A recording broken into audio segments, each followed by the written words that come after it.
Sajek valley, যা বাংলাদেশের রাঙ্গামাটি জেলার বাঘাইছড়ি উপজেলায় অবস্থিত, পার্বত্য অঞ্চলের অন্যতম সুন্দর পর্যটন স্থান। সমুদ্রপৃষ্ঠ থেকে প্রায় 1800 ফুট উঁচুতে অবস্থিত এই ভ্যালি সবুজ পাহাড়, মেঘের রাজ্য এবং প্রাকৃতিক সৌন্দর্যের এক অদ্ভুত মিশ্রণ।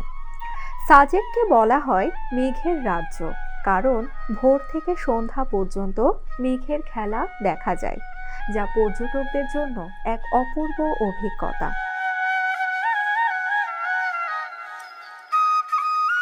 সাজেকের রাস্তা বেশ আঁকাবাঁকা এবং দুই পাশে পাহাড় আর সবুজে ঘেরা, যা যে কোনো পর্যটকের মন কেড়ে নেয়।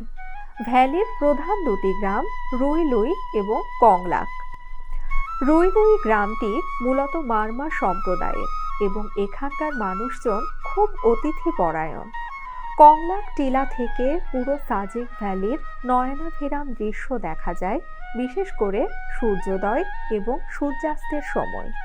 সাজেকে গিয়ে পাহাড়ের ওপর থেকে মেঘ স্পর্শ করার অনুভূতি এবং চারিদিকে মেঘের চাদরে ঢাকা দৃশ্য মনে এক অনন্য শান্তি এনে দেয়। সাজেক ভ্যালি শুধু প্রাকৃতিক সৌন্দর্যই নয়, পাহাড়িদের সংস্কৃতি, জীবনধারা এবং স্থানীয় খাবারের স্বাদও পর্যটকদের কাছে বেশ আকর্ষণীয়।